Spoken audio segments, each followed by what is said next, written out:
Приветствую всех на канале Сад Огород своими руками. Сегодня мы будем проводить высадку высокорослых томатов в нашу новую неотапливаемую теплицу. Первое, что нужно обязательно учитывать, это сроки высадки. Если отапливаемая теплица, то вообще без разницы, когда вы посеяли и когда у вас готова рассада, вы затопили теплицу и можете уже высаживать готовую рассаду. Другое дело, если теплица неотапливаемая. Смотрите, вот эта рассада, которую мы сегодня будем высаживать, она сеялась 50 дней назад. Выращивали мы ее в комнатных условиях. Вот так она выглядит. Мы будем высаживать в такие большие горшки. Здесь объем горшка приблизительно 6 литров. Самостоятельно я приготавливал почву. Она плодородная, потому что здесь есть перегной, чернозем, песок речной и торф. И что нам дает высадка в эти горшки? То, что здесь почва будет прогреваться гораздо быстрее.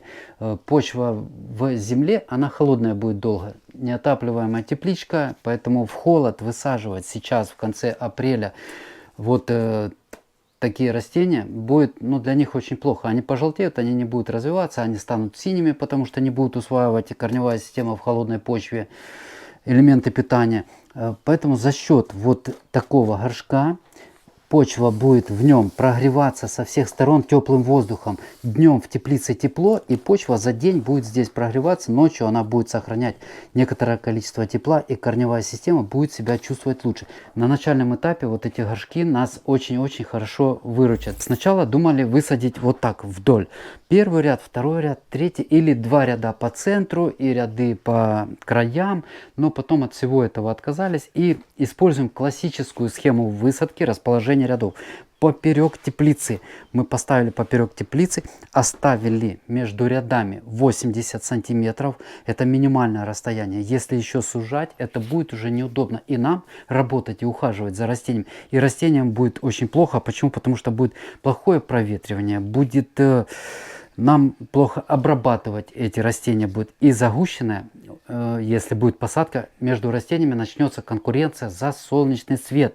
Они начнут тянуться, они начнут сбрасывать завязи. Короче, друзья, я вам хочу сказать, проверено, загущенная посадка, она не приводит к желаемым результатам.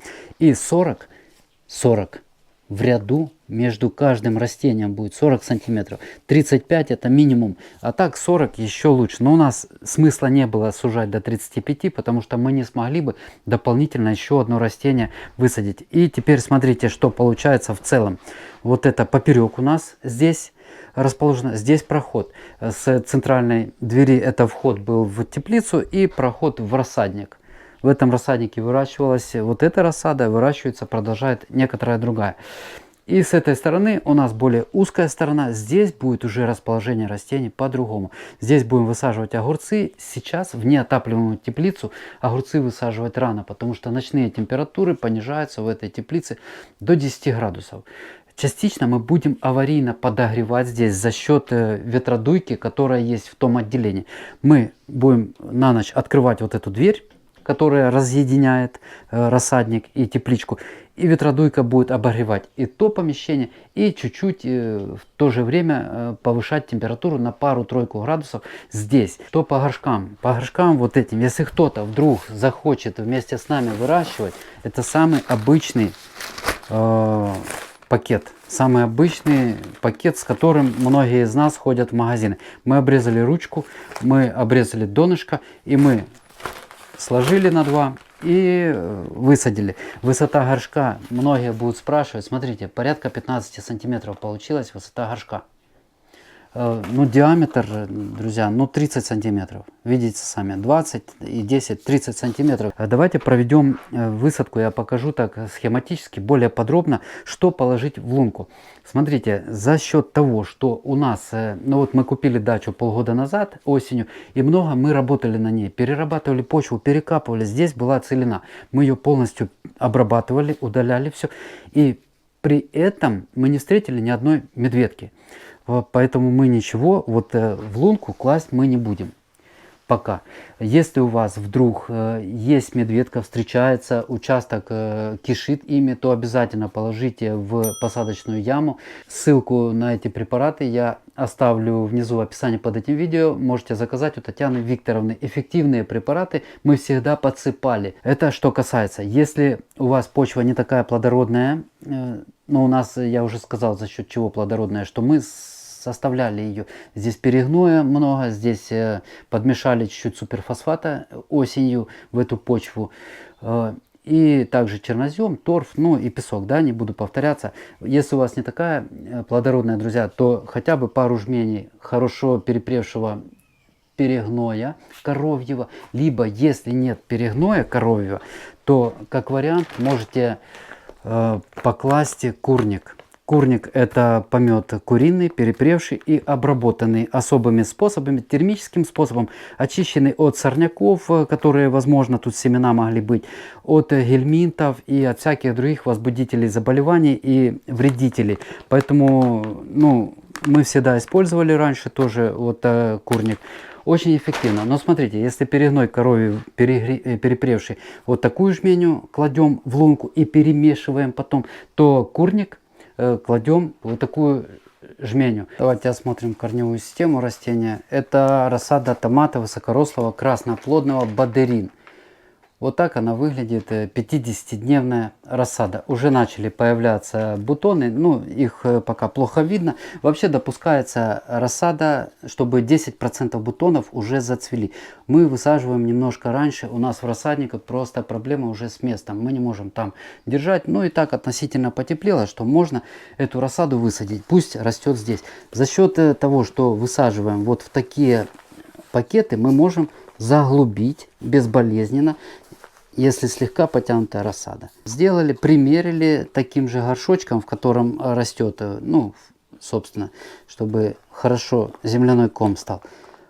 Сделали этот самый и приготовили уже веревочку подвязанную. Кладем ее.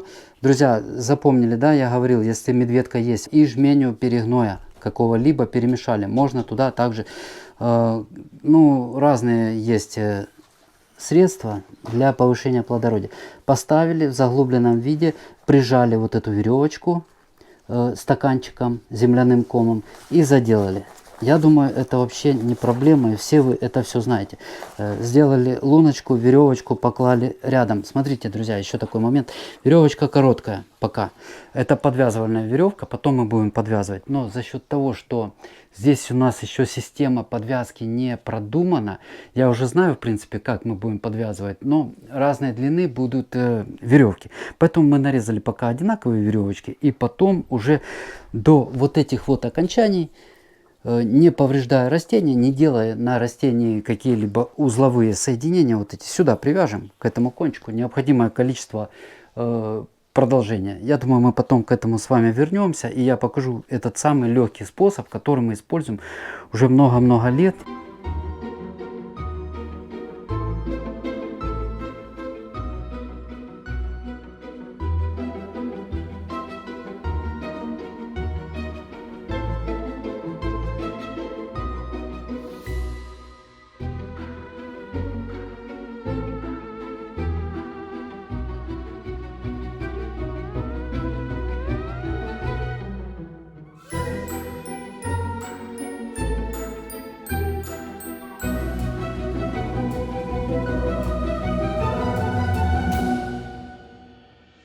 После окончания высадки обязательно проводим полив. Очень желательно, чтобы с применением какого-либо укореняющего средства. Их масса, особо останавливаться не буду. Мы применяем Фертирут, можно Радифарм, можно укоренитель, можно янтарную кислоту из расчета 2-5 грамм на 10 литров воды.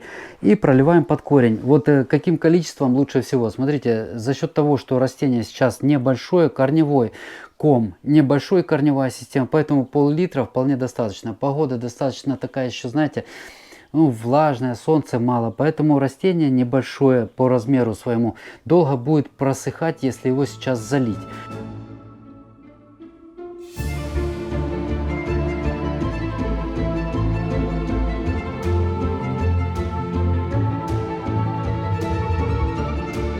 Вот, собственно, все, что касается высадки высокорослых томатов в пакеты в неотапливаемую теплицу. Надеюсь, ничего не упустил. И если что, по ходу будем продолжать выращивать. Буду, конечно же, снимать еще видео, показывать их, как они развиваются, чем проводим подкормки, какие урожаи собираем. Всего вам доброго, крепкой рассады, крепкого здоровья. До свидания.